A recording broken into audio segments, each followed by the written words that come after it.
यहाँ से स्टार्ट करेंगे। जो बीपीएससी का यहाँ पर टेस्ट चल रहा है केजी साइज का, तो यहाँ से देखो जो फुल लेंथ यहाँ पर टेस्ट है ये उसके हिसाब से 15वां, और ओवरऑल यहाँ पर देखेंगे तो 29 नंबर यहाँ पर टेस्ट है। ठीक है, 28 नंबर तक पेपर हम लोग करा दिए और 29वां नंबर पेपर यहाँ से देखेंगे पार्ट 1 और पार्ट 2 के माध्यम से। राइट, तो स्टार्ट करते हैं क्वेश्चन। और एक बात और कि अभी जो एडमिट कार्ड है बीपीएससी का वो जारी कर दिया गया है। ठीक है, तो अपना जो भी एडमिट कार्ड आपका रहेगा अपना डाउनलोड कर सकते हो, डाउनलोड करके अपना रख सकते हो। और जो सेंटर है, सेंटर का अपना जो भी कहीं दूर है जैसा है, तो अपना टिकट जो रहेगा वो जाने का कर सकते हो बीसी। ठीक है, तो यहाँ से डेट उसका और यहाँ पे जो डेट आ गया है क्या क्या ऐप रहेगा, तो अपने अकॉर्डिंग यहाँ से इसको डाउनलोड कर लो। लिंक मैंने टेलीग्राम पे आपको शेयर कर दूंगा, तो वहाँ से आप लिंक देख लोगे। ठीक है, बाकी कोई डाउट रहेगा आप नीचे कमेंट में पूछ सकते हो। ठीक है, स्टार्ट करते हैं क्वेश्चन नंबर 1 से देखते हैं।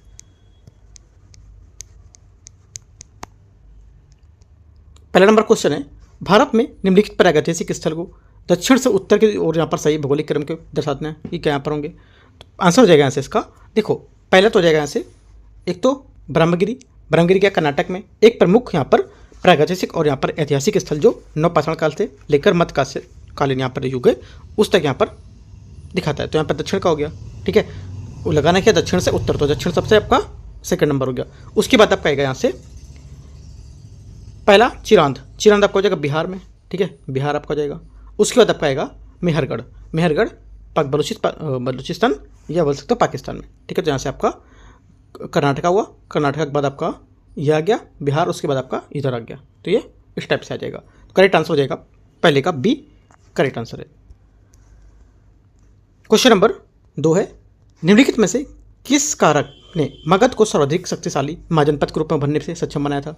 आंसर हो जाएगा सेकंड का आंसर, करेक्ट आंसर बी। इसमें से आपका दूसरा उपजाऊ मैदान और यहाँ से परिवहन की नदी के लिए यहाँ पर जो मार्ग होते थे ये। ठीक है, तो बी आंसर इसका करेक्ट आंसर हो जाएगा। मगध की भौगोलिक अवस्थिति वृद्धि और विस्तार के लिए अत्यधिक अनुकूल थी और गंगा नदी ने पोषक तत्व से भरपूर यहाँ पर जो गाद था उसको प्रदान की, जिससे यहाँ पर उपजाऊ जलोढ़ मिट्टी और यहाँ पर अच्छी तरह से सिंचित भूमि का निर्माण हुआ था। ठीक है, इन कारकों ने विशाल राजस्व और यहाँ पर जो खाद्यान्न उत्पादन है उस पर उत्पन्न किए गए यहाँ पर जो बड़ी सेना में स्थायी सेनाओं में पोषण का संरक्षण प्रदान किया था। तो 2 और 3 करेक्ट है, बी यहाँ से करेक्ट आंसर हो जाएगा। क्वेश्चन नंबर 3 है, निम्नलिखित में से कौन सा दार्शनिक संप्रदाय महायान बौद्ध धर्म से संबंधित है। करेक्ट आंसर हो जाएगा तीसरे का आंसर ये हो जाएगा बी। इनमें से उदय तीसरे का बी मतलब यहाँ से योगाचार और माध्यमिक इसका करेक्ट आंसर होगा। प्रारंभिक यहाँ पर जो बौद्ध है उसमें साहित्य और की रचना पाली भाषा में की गई थी और उत्तर बौद्ध काल में दार्शनिक प्रवचन संस्कृत में यहाँ पर आयोजित किया जाते हैं। बौद्ध धर्म बाद में 2 प्रमुख शाखाओं में बढ़ गया था, हीनयान और महायान में। ठीक है, तो याद रखना आंसर तीसरे का बी करेक्ट है। क्वेश्चन नंबर 4 है, यूनानी लेखकों के ने किस शासक को अमित्रोचेड या अमित्रघात कहा था। आंसर हो जाएगा चौथे का करेक्ट आंसर यहाँ से ए बिंदुसार। ये नाम संस्कृत शब्द में अमित्रघात से लिया गया है जिसका अर्थ होता है शत्रुओं का वध करने वाला, शत्रुओं के नाश करने वाला। ये बिंदुसार के लिए एक प्रयुक्त उपाधि या विशेषण है। आंसर चौथे का ए करेक्ट है। 5वां नंबर देखते हैं, निम्नलिखित में से कौन सा स्थल शिव के 3 मुखों को दर्शाने वाली यहाँ पर प्रसिद्ध महेश मूर्ति थी उसके लिए यहाँ पर जाना था है। आंसर हो जाएगा 5वें का करेक्ट आंसर बी, एलिफेंटा की गुफाएं यहाँ से करेक्ट होगा। ठीक है, महेश मूर्ति जिसे त्रिमूर्ति के नाम से भी यहाँ पर जाना था है, एक प्रसिद्ध शैल कर्तित मूर्ति है जिसमें पर भगवान शिव के यहाँ पर 3 चेहरे इसको दर्शाए गए इसमें, जो उनके सृजनकर्ता और संरक्षक जो संहारक हैं और भूमिकाओं को भी दर्शाते हैं। ठीक है, एलिफेंटा की गुफाएं यहाँ पर 5वीं और 7वीं शताब्दी से पूर्व की है और मुख्य रूप से शिव को समर्पित हैं और अपने जटिल जो पाषाण निर्मित वास्तुकला और मूर्ति के लिए प्रसिद्ध हैं। ठीक है, महेश मूर्ति जो मुख्य गुफा नंबर 1 में सबसे प्रसिद्ध कलाकृति है जो शिव को उनके 3 रूपों में दर्शाती है। करेक्ट आंसर 5वें का बी सही हो जाएगा। क्वेश्चन नंबर 6, छठा नंबर है, सम्राट हर्षवर्धन के संबंध में निम्नलिखित पर विचार करना है। उनके द्वारा अपनी राजधानी थानेसर से कन्नौज स्थानांतरित किया गया था। पहली बात क्या होगी, पहली बात यहाँ से स्टेटमेंट इनका करेक्ट है। दूसरा, पुलकेशिन द्वितीय ने द्वारा उसे नर्मदा नदी के तट पर पराजित किया गया था। सेकंड बात क्या होगी, सेकंड बात भी करेक्ट है क्योंकि पर हर्षवर्धन ने दक्कन और उसके विस्तार को प्रयास को लेकर दक्कन का विस्तार का प्रयास किया था, लेकिन यहाँ पर चालुक्य शासक जो पुलकेशिन द्वितीय से उसने नर्मदा नदी के तट पर उसे पराजित किया। इस युद्ध ने हर्ष के साम्राज्य के दक्षिणी जो सीमा उसको निर्धारित किया था क्योंकि यहाँ पर पुलकेशिन द्वितीय ने उसके आक्रमण को सफलतापूर्वक विफल कर दिया था। दोनों बातें सही है। छठे का आंसर क्या होगा, यहाँ से सी करेक्ट हो जाएगा, सही पूछा है तो। क्वेश्चन नंबर 7वां, श्रीलंका में मेघबर्वन बोधगया में मठ बनाने की अनुमति प्राप्त करने के लिए किस शासक के दरबार में आया था? आंसर हो जाएगा 7वें का करेक्ट आंसर ये समुद्रगुप्त। सी आंसर इसका करेक्ट आंसर हो जाएगा। श्रीलंका के शासक मेघबर्मन ने बोध गया में बौद्ध मठ बनाने की अनुमति प्राप्त करने के लिए सम्राट गुप्त अशोक जो समुद्रगुप्त हैं उसके दरबार में आवेदन किया था और समुद्रगुप्त ने इस अनुरोध को स्वीकार कर लिया, ठीक है, और मेघवर्मन को मठ निर्माण की अनुमति दे दी थी, जिससे क्या हुआ, गुप्त साम्राज्य श्रीलंका और यहाँ पर बीच धार्मिक जो सहिष्णुता थी उसको लेकर के कूटनीतिक सद्भावना प्रदर्शित हुई थी। क्वेश्चन नंबर 8, सिंधु घाटी सप्ताह के संबंध में निम्नलिखित पर विचार करना है। किसी भी हड़प्पा स्थल या मंदिर औपचारिक धार्मिक संरचनाओं का कोई साक्ष्य नहीं मिला है। पहली बात क्या होगी? पहली बात यहाँ से करेक्ट है। दूसरी बात, कालीबंगा में भूकंप के पुरातात्विक साक्ष्य मिले हैं। सेकंड बात क्या होगी? सेकंड बात यहाँ से इसकी ये भी करेक्ट है, क्योंकि यहाँ पर राजस्थान स्थित यहाँ पर जो कालीबंगा है जो सिंधु घाटी सभ्यता के स्थल में उत्खनन में भूकंप गतिविधि को लेकर पर इसका प्रमाण मिला था, जैसे मिट्टी के ईंट, दीवारों में दरारें, झुकी हुई संरचना, फर्श, दरार, ये सब यहाँ पर देखे गए थे। तो दोनों बातें करेक्ट हैं। 8वें का आंसर क्या होगा? यहाँ से सही पूछा है तो सी। क्वेश्चन नंबर 9 है, भारत की कला और वास्तुकला के संबंध में निम्नलिखित पर विचार करना है। मथुरा कला शैली कलाकारों को अपनी मूर्तियों के लिए ग्रीको रोमन जैसी जो यथार्थवादी विशेषता थी उसको अपनाया था। पहली बात क्या होगी? पहली बात यहाँ से गलत है, ठीक है, क्योंकि यहाँ पर मथुरा कला शैली में स्वदेशी भारतीय परंपराओं पर विकसित हुई थी और उसमें ग्रीको रोमन यथार्थवादी विशेषताओं का नहीं अपनाया गया था। इसकी वजह उसमें आध्यात्मिक और यहाँ पर सांकेतिक विरूपण को जोड़ दिया गया था, ठीक है, तो पहली बात यहाँ से गलत होगी। दूसरी बात, वज्रेश्वर मंदिर में चोल चित्रकलाएं देखने को मिलती हैं। सेकंड बात क्योंकि सेकंड बात यहाँ से करेक्ट है, क्योंकि वज्रेश्वर मंदिर में जो चोल वास्तुकला का एक शानदार उदाहरण है। इसमें चोल काल के संबंधित अच्छी तरह से जो संरक्षित भित्ति चित्र और पेंटिंग शामिल किए गए हैं। सही हो जाएगा। तीसरी बात, बिहार के चौसा से कुषाण काल में जैन तीर्थंकरों की प्रतिमा मिली है। तीसरी बात क्या होगी? तीसरी बात यहाँ से करेक्ट है, क्योंकि यहाँ पर बिहार के चौसा से जैन तीर्थंकरों की कांस्य प्रतिमाएं प्राप्त हुई हैं जो 2री शताब्दी ईसा पूर्व की कुषाण काल से संबंधित हैं। ये कृतियाँ भारतीय मूर्तिकार की इस अद्भुत कौशल को दर्शाती हैं। तो आंसर क्या होगा? आंसर हमारा हो जाएगा 9वें का, एक तो दूसरा सही है और एक यहाँ से तीसरा सही है। पहली बात गलत थी, तो सही आंसर सी। क्वेश्चन नंबर 10वां, अर्थशास्त्र में यहाँ पर गूढ़ युद्ध शब्द का अर्थ क्या है? करेक्ट आंसर हो जाएगा 10वें का, यहाँ पर है इसका अर्थ ये गुप्त युद्ध में जिसमें एजेंटों द्वारा गुप्तचरों के साथ यहाँ पर गुप्त अभियान शामिल होते थे, ठीक है। बी आंसर क्या होगा? 10वें का करेक्ट आंसर हो जाएगा। क्वेश्चन नंबर 11 है, साम्राज्यों में और उनके संस्थापकों के यहाँ पर युग में उसको बताने कौन सा सही सुमेलित कर रहा है इसमें देखते हैं। राष्ट्रकूट, राष्ट्रकूट का आपको हो जाएगा इससे दंतिदुर्ग करेक्ट है, ठीक है। राष्ट्रकूट वंश की स्थापना 8वीं शताब्दी में दंतिदुर्ग ने की थी। अजमेर के चौहान चंद्रदेव, यहाँ से गलत हो जाएगा, दूसरा गलत है। तीसरा, कन्नौज के प्रतिहार नागभट्ट प्रथम, कन्नौज के प्रतिहार नागभट्ट प्रथम, ये इसका करेक्ट होगा। अजमेर के चौहान राजवंश की स्थापना वासुदेव जो किसी प्रारंभिक चौहान शासक ने की थी, तो यहाँ से गलत हो गया सेकंड वाला, तीसरा वाला सही है। 1 और 3 सही है, तो आंसर ए यहाँ से 11 का करेक्ट आंसर है। क्वेश्चन नंबर 12 देखते हैं, भारत दिल्ली सल्तनत का पहला शासक कौन था जिसने सेना के लिए दीवान अर्ज नामक एक अलग विभाग की स्थापित किया था? आंसर हो जाएगा 12वें का ए गयासुद्दीन बलबन, ठीक है। दीवान अर्ज जो यहाँ पर दिल्ली सल्तनत के सैन्य मामलों का एक प्रबंधन करने वाला एक विभाग था। इसकी स्थापना गयासुद्दीन बलबन शासनकाल में 1266 से 87 के बीच में हुई थी। इसने सेना की मजबूत करने के लिए की थी और यहाँ पर आरिशी मुमलिक नामक अधिकारी सैनिक के संगठन के लेकर इसमें देखरेख करता था। तो आंसर क्या होगा? 12वें का ए करेक्ट हो जाएगा। क्वेश्चन नंबर 13, सम्राट अकबर के प्रशासनिक सुधारों के संबंध में विचार करना है। पहला, उन्होंने धार्मिक सद्भाव को बढ़ावा देने के लिए गैर मुस्लिमों पर जजिया कर हटा दिया था। पहली बात क्या होगी? पहली बात यहाँ से करेक्ट है, ठीक है, क्योंकि यहाँ पर अकबर ने धार्मिक सहिष्णुता सुलह कुल की नीति के तहत 1564 में जजिया कर को समाप्त कर दिया था। इस सुधार का उद्देश्य हिंदू और जो जैन थे उनके लोगों को सहित अपने जो प्रजा थी उसके बीच यहाँ पर सद्भाव को बढ़ावा देना था। पहली बात सही है। दूसरा बात, उन्होंने जब्ती प्रणाली लागू की जो एक मानकीकृत मुद्रा पर आधारित भूमि राजस्व प्रणाली थी। सेकंड बात क्या होगी? सेकंड बात भी करेक्ट है। तीसरा, उन्होंने वित्त, सैन्य और धार्मिक मामलों के लिए समर्पित यहाँ पर मंत्रालय के साथ एक केंद्रीकृत प्रशासनिक ढांचे की स्थापना की थी। तीसरी बात क्या है? तीसरी बात यहाँ से इसकी करेक्ट है। तीनों बातें करेक्ट है। 13 का आंसर क्या होगा? 13 का आंसर हो जाएगा आपका डी, सभी सही है। यहाँ से 14 नंबर है, मध्यकालीन युग में दौरान यहाँ पर जो प्रांतीय राजा थे उसके राज्य में संबंध को विचार करना है। पहला, सरकी वंश की स्थापना दिलावर खान ने की थी और इनकी राजधानी जौनपुर थी।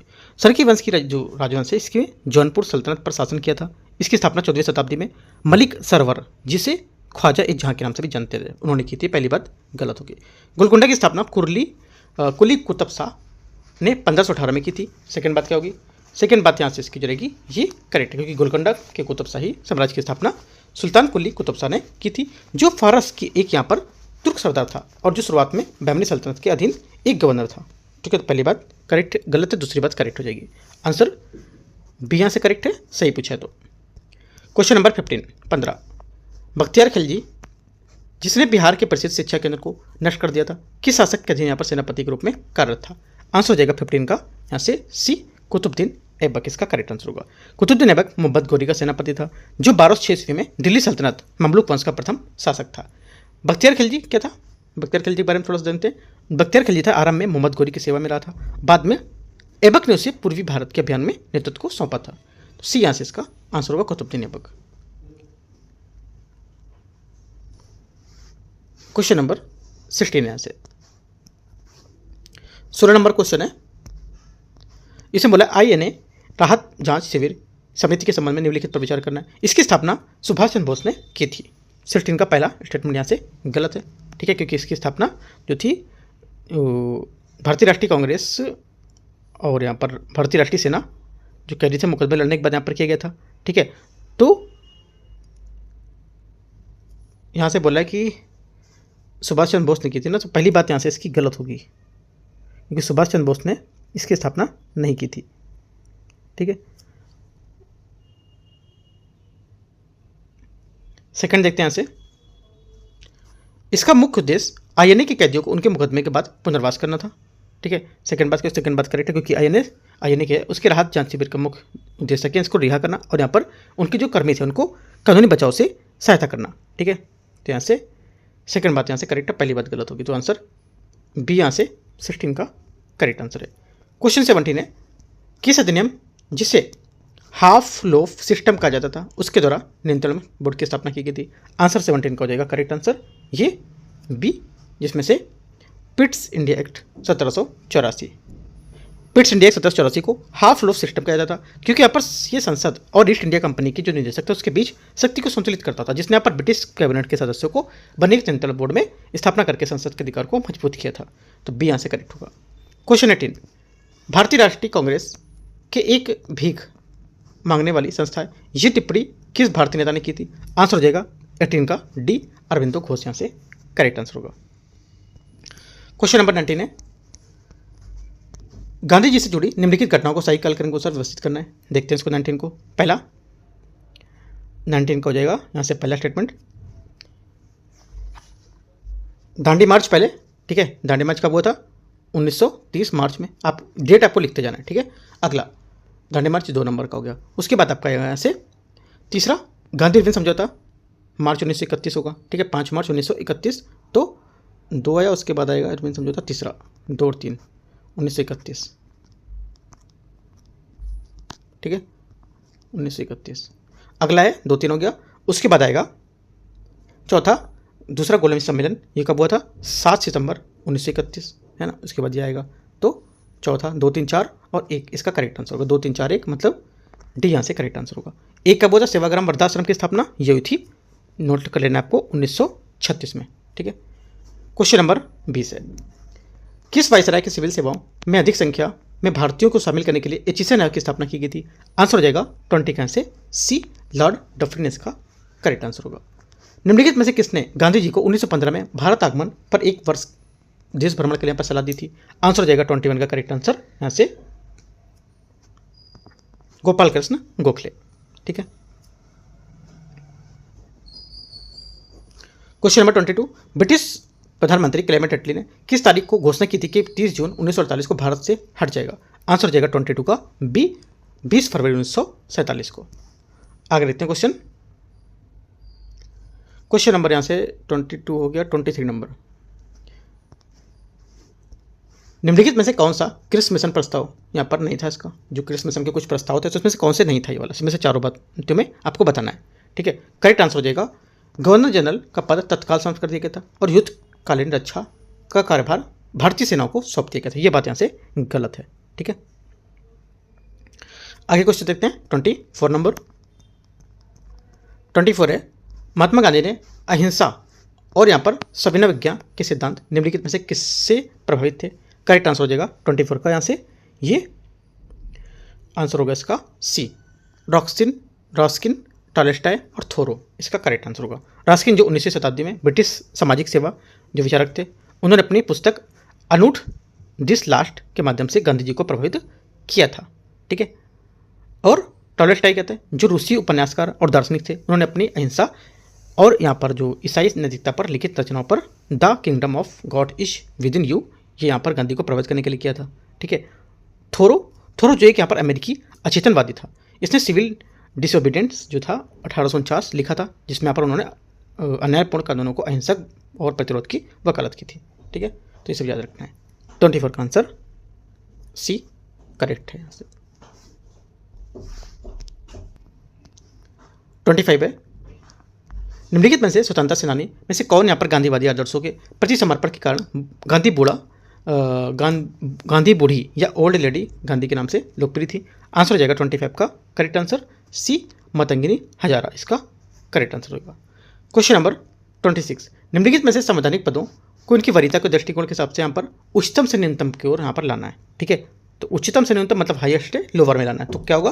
पहला आंसर हो जाएगा आपका इसमें, पहला आपका यहाँ से आएगा इसमें 5वां नंबर उपराष्ट्रपति। ठीक है, उसके बाद पहला राष्ट्रपति आना चाहिए, राष्ट्रपति यहाँ पे है नहीं, है ना, तो उपराष्ट्रपति आएगा। राइट, उसके बाद छठा आएगा प्रधानमंत्री। ठीक है, उसके बाद आएगा चौथा पूर्व राष्ट्रपति। ठीक है, और पहला आएगा उप प्रधानमंत्री, उसके बाद दूसरा भारत के मुख्य न्यायाधीश, उसके बाद सरकार यहाँ पर कैबिनेट के मंत्री। तो आंसर हो जाएगा 26 का ए करेक्ट है। 27, संशोधन की निम्नलिखित यहाँ पर प्रक्रिया की विचार करना है। भारत के राष्ट्रपति पर महाभियोग चलाने के लिए सदन की कुल संख्या के 2/3 सदस्यों के विशेष बहुमत की आवश्यकता होती है। पहली बात क्या होगी? पहली बात यहाँ से करेक्ट है। दूसरा, सरकार बनाने के लिए पूर्ण बहुमत की आवश्यकता होती है। सेकंड बात ये भी करेक्ट है। संघीय प्रावधानों पर संशोधन के लिए संसद में विशेष बहुमत तथा कम से कम आधे से अधिक जो राज्य विधानमंडल है उसके साधारण बहुमत से आवेदन की अनुमति की आवश्यकता होती है। तीसरी बात भी करेक्ट है। तीनों बातें सही हैं। आंसर 27 का आंसर करेक्ट आंसर डी यहाँ से हो जाएगा। मतलब पूछा कौन सा गलत है, इससे पूछा है तो गलत यहाँ पर कोई नहीं है, तीनों बातें यहाँ से सही है। 28 नंबर है, कुछ राज्यों के विशेष प्रावधानों के संबंध में विचार करना है। भारतीय संविधान के भाग 10 और 10, 20 और 21 है ना। भाग 21 में बोलता अनुच्छेद 371 से 371 जे तक यहाँ पर 12 राज्यों को विशेष प्रावधान किए गए। पहली बात क्या होगी? पहली बात यहाँ से 28 का ये गलत है। ठीक है, गलत है क्योंकि यहाँ पर जो भारतीय संविधान का अनुच्छेद 371 है उससे 371 जे तक भाग 21 में 12 राज्यों के लिए यहाँ पर विशेष प्रावधान किए गए थे। ठीक है, तो गलत हो जाएगा। दूसरा, अनुच्छेद 371 सी मणिपुर के लिए विशेष प्रावधान करता है। सेकंड बात यहाँ से करेक्ट है। अनुच्छेद 371 असम के लिए विशेष प्रावधान करता है। तीसरी बात गलत क्योंकि अनुच्छेद 371 ए असम के लिए विशेष प्रावधान नहीं करता है, ये विशेष रूप से नागालैंड और विशेष प्रावधान देता है, बल्कि 371 बी वह असम के लिए यहाँ पर प्रावधान होता है। अनुच्छेद 371 एफ सिक्किम के लिए विशेष प्रावधान करता है, ये बात करेक्ट है। आंसर क्या होगा? आंसर हमारा हो जाएगा 28 का, एक तो दूसरा सही था और एक चौथा सही था। 2 और 4 करेक्ट आंसर है। सही उत्तर चुनना है तो सी करेक्ट आंसर 28 का। 29, भारत में न्यायपालिका से संबंधित निम्नलिखित कथन पर विचार करना है। 29 का देखते हैं। पहला यहाँ से भारत के सर्वोच्च न्यायालय का उद्घाटन 24 जनवरी 1950 को हुआ था। पहली बात क्या है? पहली बात यहाँ से इसकी गलत हो जाएगी क्योंकि यहाँ पर भारत जो है इसका सर्वोच्च न्यायालय 26 जनवरी 1950 को स्थित में आया था, परंतु इसका उद्घाटन 28 जनवरी 1950 को किया गया था। ये बात गलत हो जाएगी। 2 से अधिक राज्यों के लिए साझा उच्च न्यायालय की स्थापना का प्रावधान भारतीय संसद के अनुच्छेद 231 के अंतर्गत आता है। सेकंड बात करेक्ट है। संविधान में सर्वोच्च न्यायालय के न्यायाधीश का कार्यकाल और उनकी जो नियुक्ति होती है उसके लिए न्यूनतम आयु निर्धारित नहीं की गई है। तीसरी बात करेक्ट है। आंसर 2 और 3 सही है। करेक्ट आंसर हो जाएगा 29 का बी। क्वेश्चन 30, न्यायिक समीक्षा के संबंध में आपको विचार करना है। भारत में संविधान स्वयं सर्वोच्च न्यायालय के उच्च न्यायालय को दोनों यहाँ पर न्यायिक समीक्षा की यहाँ पर शक्ति प्रदान करता है। पहली बात क्या होगी? पहली बात यहाँ से करेक्ट हो जाएगी। दूसरी बात, न्यायिक समीक्षा की शक्ति को संवैधानिक संशोधन द्वारा कम किया जा सकता है। सेकंड बात क्या होगा? सेकंड बात यहाँ से गलत है। ठीक है। तीसरा, भारत के संविधान में न्यायिक समीक्षा का पद कहीं भी यहाँ पर उल्लेख नहीं किया गया है। ये बात सही है। आंसर ओनली 1 2 करेक्ट है, 1 3 करेक्ट है, तो 1 और 3 सही आंसर क्या होगा? ए करेक्ट आंसर हो जाएगा। सिर्फ सही पूछा है तो 30 का। 31 देखते हैं। निम्नलिखित में से कथनों पर विचार करना है। राज्य चुनाव आयुक्त यहाँ पर नियुक्ति भारत के राष्ट्रपति द्वारा की जाती है, लेकिन उसे केवल संसद के राज्यपाल द्वारा ही पद से हटा जा सकता है। पहली बात क्या होगी? पहली बात यहाँ से 31 का स्टेटमेंट गलत है, ठीक है, क्योंकि यहाँ पर यद्यपि राज्य चुनाव आयुक्त की जो नियुक्ति होती है राज्य के राज्यपाल द्वारा की जाती है, लेकिन उन्हें हटाना पूरी तरह से राज्यपाल के वेब पर निर्भर नहीं होता है। आर्टिकल 243 के 2 में यहाँ पर उसके हिसाब बताया गया है, ठीक है। पहली दूसरी बात है, राज्य लोक सेवा आयोग के अध्यक्ष और सदस्यों की नियुक्ति राज्य के राज्यपाल द्वारा की जाती है तथा उन्हें केवल राष्ट्रपति द्वारा पद से हटाया जा सकता है। ये बात करेक्ट है, ठीक है। आंसर क्या होगा? 31 का आंसर हो जाएगा बी। सही पूछा तो केवल 2 करेक्ट है, यहाँ से आंसर बी हो जाएगा। 32 निम्नलिखित में से किस संविधान संशोधन अधिनियम ने 1991 की जनगणना के बजाय 2001 की जनगणना के आधार पर निर्वाचन क्षेत्र में परिसीमन का प्रावधान किया था? आंसर हो जाएगा 32 का यहाँ से सी 87वां संविधान संशोधन। 87वां यहाँ पर जो संविधान संशोधन था इसको लेकर के। अच्छा, यहाँ पे पूछ रहा है कि निम्नलिखित में से किस संविधान संशोधन है 1991 जनगणना में। हाँ ठीक है, यहाँ 87 सही होगा, सी यहाँ से करेक्ट आंसर है। क्वेश्चन नंबर अगला देते हैं। 27वां संविधान संशोधन कब हुआ था? 2003 में हुआ था ये, ठीक है, 2003 में। आगे क्वेश्चन यहाँ से 33 नंबर क्वेश्चन। संसद के प्रस्ताव से यहाँ पर संबंधित निम्नलिखित कथनों पर विचार करना है, ठीक है। देखते हैं इसको। पहला बोला है ध्यानाकर्षण। यहाँ पर जो प्रस्ताव है संसद के किसी सदस्य द्वारा किसी मंत्री को ध्यान किसी अवलंबनी जो यहाँ पर सामाजिक बात है उसके मामले में को लेकर यहाँ पर आकर्षित करने के लिए प्रस्तुत किया था। पहली बात क्या होगी? 33 का जो पहला स्टेटमेंट यहाँ से रहेगा ये करेक्ट हो जाएगा, ठीक है, पहली बात सही है। दूसरी बात है, कार्य स्थगन प्रस्ताव और ध्यानाकर्षण प्रस्ताव दोनों का उल्लेखन जो होता है कार्यविधि के नियमों में किया जा सकता है। सेकंड बात भी करेक्ट है। तीसरा, ध्यानाकर्षण प्रस्ताव संसदीय प्रक्रिया में कोई यहाँ पर भारतीय नवाचार नहीं होता है। तीसरी बात गलत, क्योंकि यहाँ पर जो ध्यानाकर्षण प्रस्ताव होता है ये संसदीय प्रक्रिया में एक भारतीय नवाचार होता है ना, उसके चलन में होता है, बल्कि यहाँ पर इसमें नवाचार नहीं होता, तो गलत हो जाएगा। 1 2 करेक्ट है, गलत पूछा है तो 3, केवल 3 यहाँ से गलत है, सी।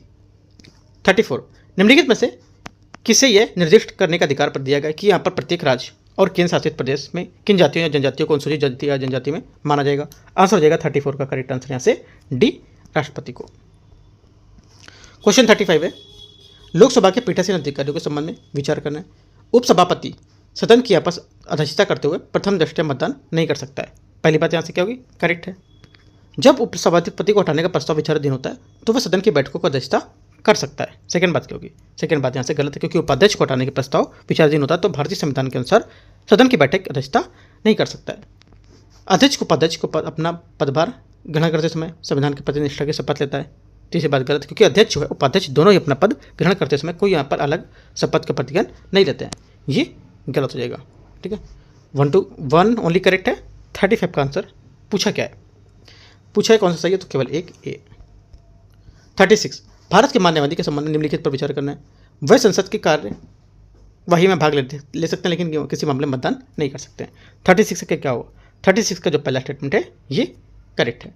राष्ट्रपति की इच्छा पर निर्भर रहते हुए उन्हें कार्यकालों के लिए पर पुनर्नियुक्ति का अधिकार हो सकता है। ये बात करेक्ट है, ठीक है। तीसरा है, कुछ मामलों में उन्हें क्षमादान देने का अधिकार होता है। यह बात यहाँ से गलत है, क्योंकि संविधान के अनुच्छेद 72 के तहत राष्ट्रपति को और अनुच्छेद 161 के तहत राज्यपाल को यहाँ पर संबंधित क्षेत्र में मामले में क्षमादान, दंड, विलंब, राहत या छूट देने की शक्ति दी गई, तो यहाँ से गलत हो जाएगा। आंसर ओनली 1 2 करेक्ट है। 36 का आंसर क्या होगा? ए यहाँ से करेक्ट आंसर हो जाएगा। क्वेश्चन नंबर 37 विधान परिषद की संरचना उसके संबंध में आपको विचार करने कौन सा गलत होगा, ठीक है, देखते हैं इसको। पहला है 1/12 सदस्यों का चुनाव राज्य में निवास करने वाले तथा यहाँ पर 3 वर्ष से कार्यरत स्नातकों द्वारा किया जाता है। पहली बात क्या होगी? पहली बात यहाँ से इसकी जो स्टेटमेंट है करेक्ट है। दूसरा, इसमें 1/3 सदस्य राज्य के स्थानीय निकाय सदस्यों द्वारा चुने जाते हैं। सेकेंड बात क्या होगी? सेकेंड बात यहाँ से ये भी करेक्ट है। तीसरी बात है, उसके कुल सदस्यों में से 5/6 भाग राज्यपाल द्वारा नामित किए जाते हैं। ये बात यहाँ से गलत हो जाएगी, ठीक है। ये बात क्या है? यहाँ से गलत है, राइट। तो आंसर क्या होगा? 37 का जो आंसर हो जाएगा यहाँ से ये तीसरा वाला स्टेटमेंट यहाँ से सी वाला गलत है। बाकी डी वाला भी करेक्ट होगा, ठीक है। गलत पूछा था तो सी यहाँ से करेक्ट होगा।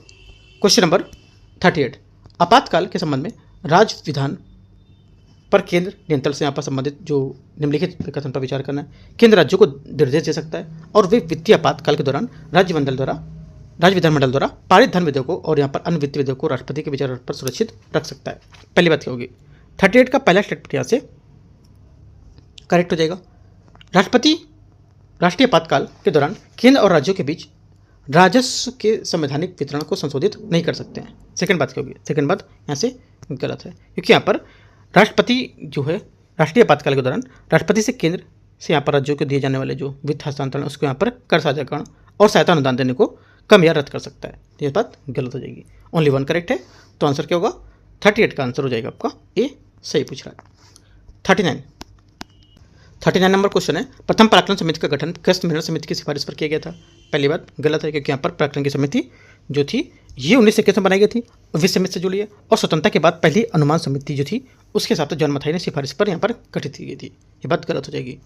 लोक लेखा समिति जॉन मथाई की सिफारिश पर किया गया था, ये भी बात गलत है, क्योंकि यहाँ पर ये इसकी स्थापना मंटोगी चेम्स्फोर्ड के बाद की गई थी, और यहाँ पर ये जो सार्वजनिक जो लेखा है उसको जांच करती है, तो यहाँ से बात गलत होगी।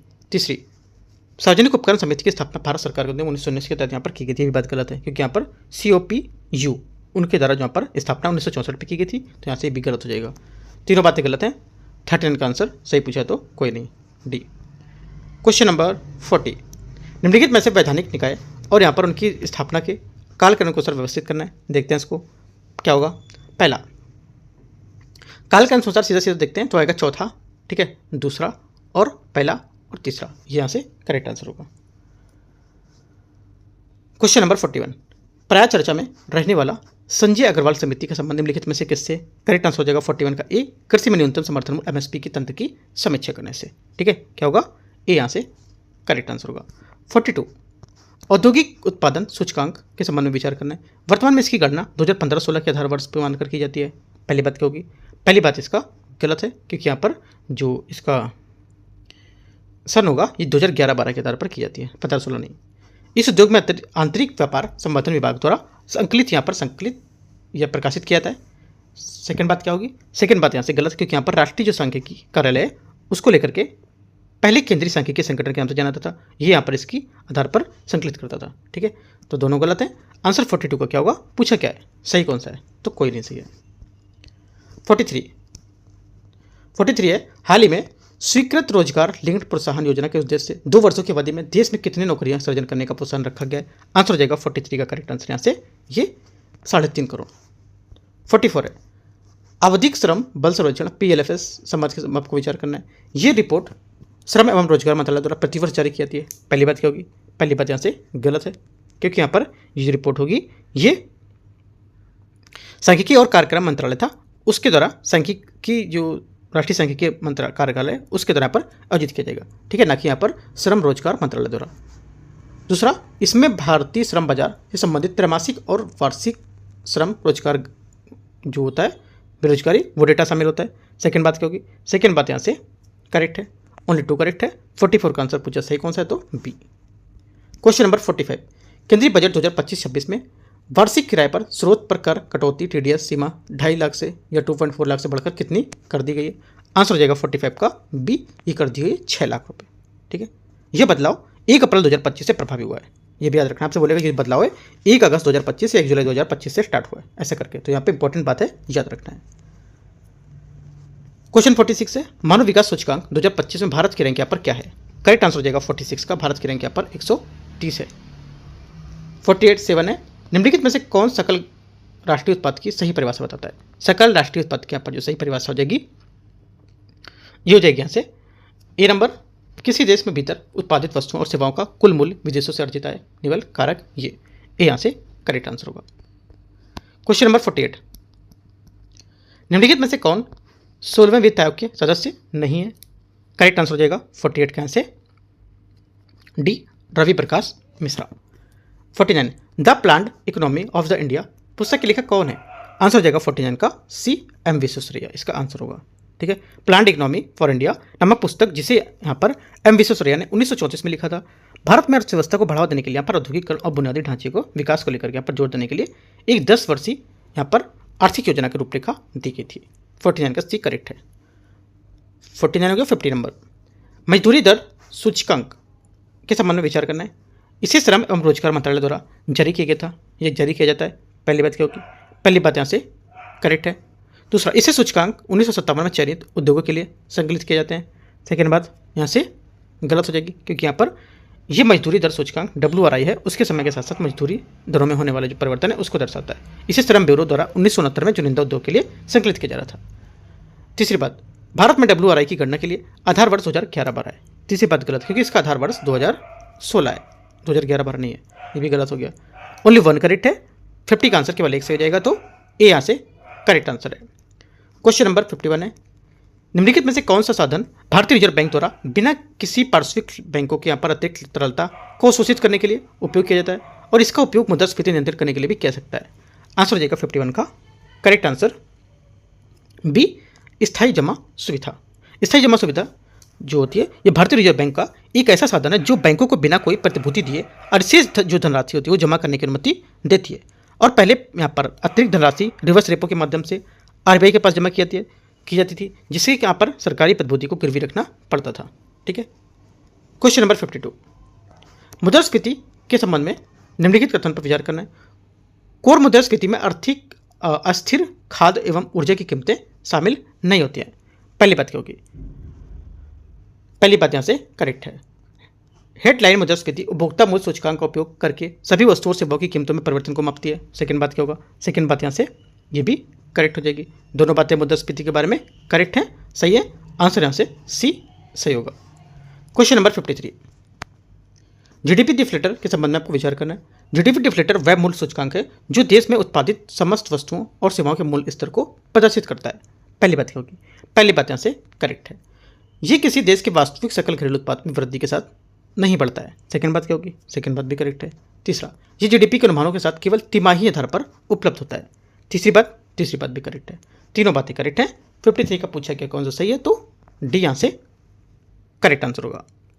54, बेरोजगारी की प्राकृतिक यहाँ पर स्वाभाविक दर के घटक यहाँ पर क्या होंगे? इसके घटक हो जाएंगे जो यहाँ से संरचनात्मक और घर्षणात्मक इसके घटक होंगे। प्राकृतिक बेरोजगारी दर से तात्पर्य श्रम बल उस हिस्से से जो यहाँ पर लंबे समय तक बेरोजगार रहता है, चाहे अर्थव्यवस्था पूर्ण रोजगार की स्थिति हो या क्यों ही ना पहुंचे।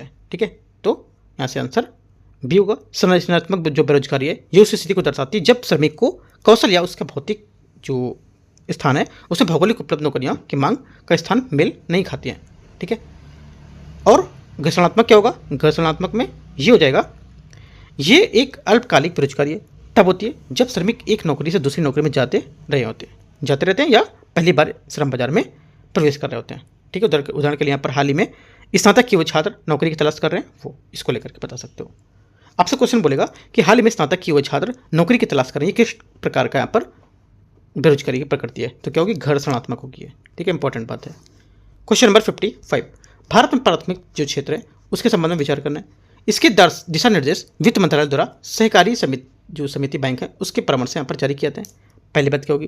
पहली बात यहाँ से गलत है, क्योंकि यहाँ पर भारतीय रिजर्व बैंक RBI द्वारा जारी किए गए प्राथमिकता जो क्षेत्र ऋण है, ये दिशा निर्देश का उद्देश्य विभिन्न जो वाणिज्यिक बैंक है उसके लघु वित्त बैंकों को लेकर के क्षेत्रीय ग्रामीण बैंकों के सहकारी जो समिति होती है बैंकों के अस्थायी क्षेत्र को लेकर के ये यहाँ पर जारी किए जाते हैं। पहली बात यहाँ से गलत होगी।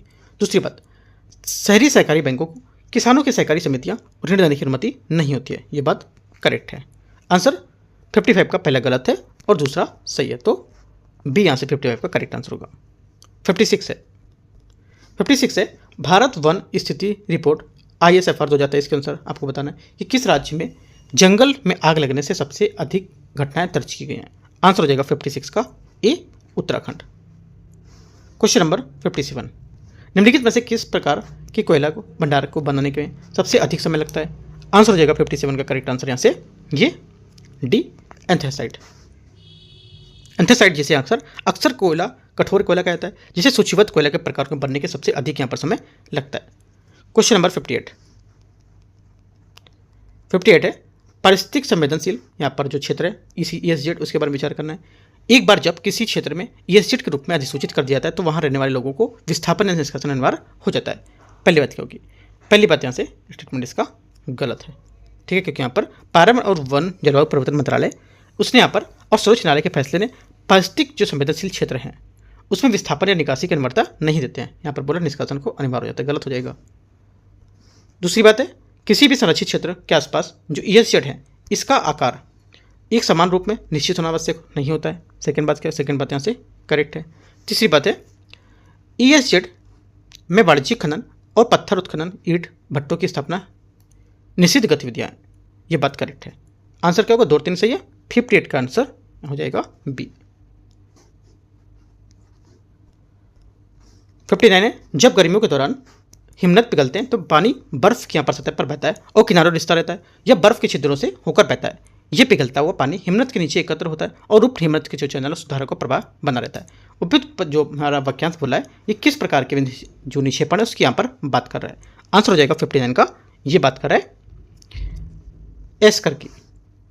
किसकी बात कर रहा है? एस्कर की बात कर रहा है। एस्कर क्या होता है?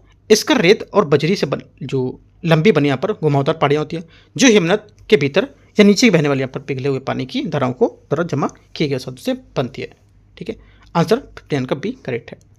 क्वेश्चन 60, निम्नलिखित में से कौन सी गहन निर्वाह खेती की विशेषताएं होती हैं? आंसर हो जाएगा 60 नंबर के यहाँ से करेक्ट। ये एक तो घनी आबादी वाले जो क्षेत्रों में प्रचलित हैं, घनी आबादी वाले क्षेत्रों में प्रचलित होते हैं। पहला, ये काफ़ी हद तक शारीरिक श्रम में निर्भर करते हैं निर्भर, और आमतौर पर जो धान है और अन्य खाद्य फसलें यहाँ पर उगाई जा सकती हैं। इसमें आमतौर पर उन्नत या तकनीकी जो प्रौद्योगिकी होती है उसका उपयोग नहीं किया जाता है। ये बात सही है। ठीक है, तो आंसर क्या होगा? 60 का डी यहाँ से करेक्ट आंसर होगा। क्वेश्चन नंबर 61 देखते हैं, निम्नलिखित में से कौन सा राज्य मैग्नीज का अग्रणी उत्पादक राज्य है? आंसर हो जाएगा 61 का करेक्ट आंसर डी, ओडिशा यहाँ से करेक्ट आंसर हो जाएगा। ओडिशा लगभग कितना? 34%, मध्य प्रदेश उसके बाद महाराष्ट्र का स्थान आता है। ठीक है, क्वेश्चन नंबर 62 है, भारत की पश्चिम की ओर बहने वाली निम्नलिखित नदियों को उनके दक्षिण से उत्तर की ओर पर लगाना है। क्या होगा? दक्षिण से उत्तर की ओर लगाएंगे तो यहाँ से हो जाएगा आपका पहला हो जाएगा महादई। ठीक है, महादई नदी ये कर्नाटक के पश्चिमी घाट से निकलती है, पहला हो गया। उसके बाद क्या आएगा? उसके बाद आपका आएगा तीसरा सावित्री। सावित्री क्या है? ये नदी महाराष्ट्र के महाबलेश्वर पहाड़ी से निकलती है। ठीक है, पॉइंट एक एक बात बोलता जा रहा हूँ, आपको लिखते जाना है। ठीक है, तो यहाँ से क्या हो जाएगा? यहाँ से हो जाएगा आपका 3 नंबर। ठीक है, उसके बाद अगला आएगा दूसरा दमनगंगा। दमनगंगा क्या होगी? ये नदी महाराष्ट्र के नासिक जिले से सह्याद्री पहाड़ों से निकलती है। ठीक है, तो दूसरा हो गया। बचा कौन सा? चौथा पूर्णा। पूर्णा नदी ये महाराष्ट्र के औरंगाबाद जिले से अजंता पहाड़ियों की श्रृंखला से निकलती है। तो ये सब लिखना है और 1 3 2 4 इसका आंसर हो जाएगा। कौन सा नंबर? 62 का सी, 1 3 2 4। ठीक है, क्वेश्चन नंबर 63 है, निम्नलिखित में से किस राज्य में क्रमशः सौर ऊर्जा और पवन ऊर्जा उत्पादन में क्षमता सबसे अधिक होती है? आंसर हो जाएगा 63 का करेक्ट आंसर सी, राजस्थान और गुजरात इसका करेक्ट आंसर हो जाएगा। क्वेश्चन नंबर 64 है, वृक्ष और उनसे संबंधित वन निम्नलिखित युग्मों पर विचार करना है। गुर्जन, सदाबहार वन। ठीक है, देखते हैं इसको। गुर्जन क्या होगा?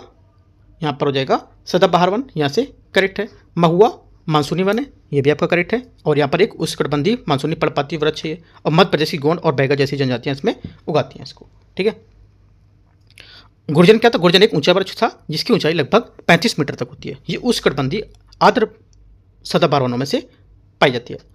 देवदार क्या होगा? देवदार हिमालय वन। ठीक है, तीसरा क्या होगा? तीसरा यहाँ से करेक्ट है। देवदार हमारा ये एक शंकुधारी वृक्ष है जो हिमालय वनों का एक मूल निवासी होता है। ठीक है, तो तीनों बातें क्या करेक्ट है। 64 का आंसर क्या होगा? आंसर हो जाएगा 64 का डी। क्वेश्चन नंबर 64 का डी यहाँ से सही होगा। क्वेश्चन 65 है, निम्नलिखित में से कौन से कारक पृथ्वी की सतह के तापमान के विवरण या वितरण को प्रभावित करते हैं? आंसर हो जाएगा 65 का यहाँ से करेक्ट आंसर ये डी। एक तो महासागरों की निकटता, उच्चावज और महासागर की धाराएं और अक्षांश, ये यहाँ पर क्या होगा? कारक जो होंगे पृथ्वी की सतह पर तापमान के वितरण को प्रभावित करेंगे। अक्षांश कैसे करेगा? तापमान को नियंत्रित करने का एक मुख्य कारक होता है। ठीक है, भूमध्य रेखा में यहाँ पर जो सूर्य है उसकी किरणों को सीधी पड़ती है। राइट, ऊंचाई क्या होगा? ऊंचाई क्या होगा? उच्चावज। ऊंचाई हो जाएगा, जैसे कि यहाँ पर ऊंचाई बढ़ने पर तापमान घटता है। समुद्र से जो महाद्वीपीयता होती है क्या होती है? तट क्षेत्र यहाँ पर लेकर जलवायु संतुलित करना है और यहाँ पर अंतर्देशीय जो महाद्वीपीय जलवायु है उसको लेकर के उष्ण और ग्रीष्म ठंडी ऋतु को दिखाना। ठीक है, तो ये सब पॉइंट आप इसमें बता सकते हो। डी यहाँ से इसका करेक्ट आंसर होगा। क्वेश्चन नंबर 66 नंबर, विश्व की सबसे बड़ी भौगोलिक विशेषताओं को उनके स्थानों को हिसाब से यहाँ पर संबंधित युग्म को विचार करना है। देखते हैं 66 में पहला क्या होगा। पहला हो जाएगा यहाँ से दुनिया का सबसे बड़ा द्वीप समूह फिलीपींस, दुनिया का सबसे बड़ा द्वीप समूह मलय प्रायद्वीप है, मलय द्वीप समूह है, जिसे इंडोनेशियाई द्वीप समूह यहाँ पर कहा जाता है। गलत हो गया। दुनिया का सबसे बड़ा प्रायद्वीप अरब प्रायद्वीप है। अरब प्रायद्वीप वास्तव में दुनिया का सबसे बड़ा प्रायद्वीप है जो लगभग 32 लाख वर्ग किलोमीटर क्षेत्रफल में फैला हुआ है। इसमें सऊदी अरब, यमन और ओमान जैसे देश शामिल है। बस सही है। तीसरी बात सही है। तीसरी बात है सबसे बड़ा द्वीप बोर्नियो है। ठीक है। तीसरा क्या होगा। तीसरा दुनिया का सबसे बड़ा द्वीप ग्रीनलैंड है। इसके बाद ऑस्ट्रेलिया का एक प्रायद्वीप बनाता है जो यहाँ पर न्यूगिनी का स्थान आता है, और बोर्नियो यहाँ से तीसरा सबसे बड़ा होगा। ये गलत हो जाएगा। ओनली देखो पहला दूसरा तीसरा, पहला गलत है, तीसरा गलत है, दूसरा मतलब एक हमारा स्टेटमेंट है, केवल एक युग्म है वो करेक्ट है। ठीक है। दूसरा युग्म हो या चौथा युग्म पांचवा, उससे मतलब नहीं, केवल एक युग्म यहाँ से करेक्ट है। तो आंसर 66 का क्या होगा, ए करेक्ट हो जाएगा। क्वेश्चन नंबर 67 पहलगाम निम्नलिखित में से किस नदी के तट पर स्थित है। आंसर हो जाएगा 67 का करेक्ट आंसर यहाँ से ये सी लिद्धर। ठीक है। 68 रीगा चीनी मिल का उद्घाटन बिहार के किस यहाँ पर जिले में किया गया था। आंसर हो जाएगा 68 का करेक्ट आंसर यहाँ से ये डी सीतामढ़ी।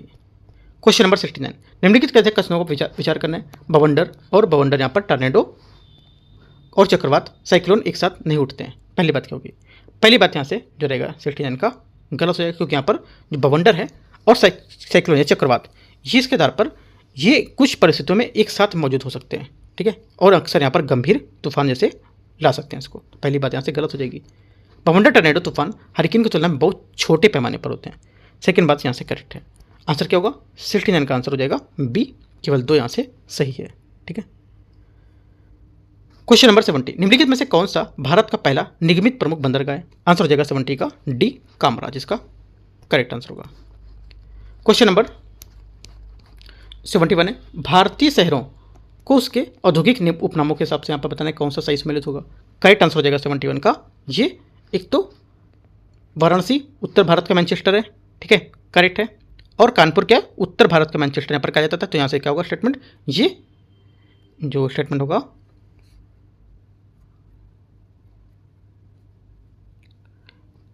गलत हो जाएगा, क्योंकि वाराणसी यहाँ पर नहीं होगा, यहाँ पर कानपुर होगा।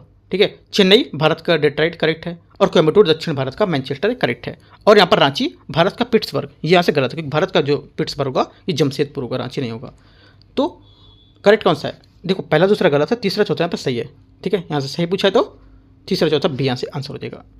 72 निम्नलिखित में से कौन पृथ्वी के आंतरिक भाग के प्रत्यक्ष के स्रोत होते हैं। आंसर हो जाएगा 72 का करेक्ट आंसर यहाँ से ये एक तो ड्रिलिंग परियोजना और एक आंसर हो जाएगा खनन। ये क्या है, ये पृथ्वी के आंतरिक भाग के प्रत्यक्ष स्रोत माने जाते हैं। ठीक है, प्रत्यक्ष स्रोत क्या क्या होते हैं, एक होता है खनन, ज्वालामुखी विस्फोट और ड्रिलिंग परियोजनाएं, ये हमारे क्या होते हैं, एक प्रत्यक्ष स्रोत होते हैं। और अप्रत्यक्ष स्रोत कौन कौन से होते हैं। ठीक है, अप्रत्यक्ष या प्रत्यक्ष। देखो अप्रत्यक्ष जो स्रोत होते हैं ये तापमान, दबाव और घनत्व, भूकंपीय गतिविधि, ठीक है, गुरुत्वाकर्षण, चुंबकीय सर्वेक्षण और उल्कापिंड, ये सब इसमें पॉइंट नोट कर सकते हो।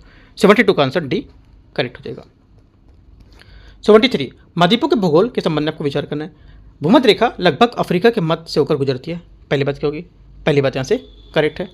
ऑस्ट्रेलिया सबसे छोटा महाद्वीप है जो पूरी तरह से दक्षिण गोलार्ध में स्थित है। सेकंड बात क्या होगी, सेकंड बात यहाँ से इसकी करेक्ट है। तीसरा, अफ्रीका एकमात्र ऐसा महाद्वीप है जिसे होकर कर्क रेखा, भूमध्य रेखा और मकर रेखा गुजरती है। तीनों बातें करेक्ट हैं। आंसर क्या होगा 1 2 3 यहाँ से सही होगा 73 का डी। क्वेश्चन 74 गृहस्थी चालीसा, प्रचंड, पचासा और चीखता साठा शब्द यहाँ पर जो है निम्नलिखित में से किसका वर्णन करने के लिए किया जाता है। आंसर हो जाएगा 74 का करेक्ट आंसर ए, दक्षिण गोलार्ध में शक्तिशाली और स्थायी पवनों को लेकर के, ए यहाँ से करेक्ट आंसर होगा। क्वेश्चन नंबर 75 निम्नलिखित में से कौन सी जो शीत महासागरीय धारा नहीं है। करेक्ट आंसर हो जाएगा 75 का बी, अगुलहास। ठीक है, अगुलहास किसका करेक्ट आंसर होगा। अगुलहास जो है जलधारा दक्षिण अफ्रीका की पूर्वी तट की साथ यहाँ पर दक्षिण की ओर बहने वाली उत्पत्ति यहाँ पर इसकी उष्णकटिबंधीय हिंद महासागर से होती है। ये भूमध्य रेखीय क्षेत्र में गर्म जल को अधिक यहाँ पर अफ्रीका के दक्षिणी सिरे से ले जाती है। ठीक है, तो यहाँ से ये गर्म जलधारा है। 75 में क्या होगा, जो आंसर हो जाएगा 75 का बी यहाँ से करेक्ट है, अगुलहास। ठीक है, ये शीत धारा महासागरीय धारा नहीं है। आगे देखते हैं क्वेश्चन 76 कौन सा शहर पूरी तरह से नवीकरणीय ऊर्जा पर संचालित होने वाला विश्व का सबसे विश्व का पहला सबसे शहर बनने वाला है, विश्व का पहला सब शहर बनने वाला है। आंसर हो जाएगा 76 का ये ए अमरावती। क्वेश्चन नंबर 77, आदि कर्मयोगी अभियान का संबंध निम्नलिखित में से कथनों पर विचार करना है। इसका लक्ष्य देश भर के 5 लाख आदिवासी गांवों को, बस्तियों को कवर करना होता है। पहली बात क्या होगी? पहली बात यहाँ से गलत होगी, क्योंकि यहाँ पर 1 लाख जनजाति गांवों को कवर करना, ना कि 5 लाख। ठीक, गलत हो जाएगा। इस जनजाति का कार्य मंत्रालय जो है द्वारा लॉन्च किया जाएगा। ठीक है, सेकंड बात क्या होगा? सेकंड बात भी करेक्ट है, क्योंकि यहाँ पर ये जो होगी जनजाति कार्य मंत्रालय द्वारा इसको काम लॉन्च किया जाएगा और दुनिया का सबसे बड़ा जनजाति और जमीनी स्तर पर यहाँ पर काम माना जाएगा ये। ठीक है, आंसर क्या होगा? पहला गलत है, दूसरा सही है। तो पूछा क्या है? सही तो बी। क्वेश्चन 78, पूर्व सांख्यिकी एशिया कप 2025 में मेजबानी किस राज्य में की गई? करेक्ट आंसर हो जाएगा 78 का, यहाँ से आंसर 78 का हो जाएगा आपका डी, बिहार। करेक्ट आंसर होगा। क्वेश्चन नंबर 79, पीएम धन धान कृषि योजना के संबंध में विचार करना है। इस योजना को 6 वर्षों की अवधि के लिए 24,000 करोड़ रुपए की वार्षिक परिव्यय के लिए साथ यहाँ पर अनुमोदित किया जाएगा। पहली बात क्या है? पहली बात यहाँ से इसके स्टेटमेंट करेक्ट है।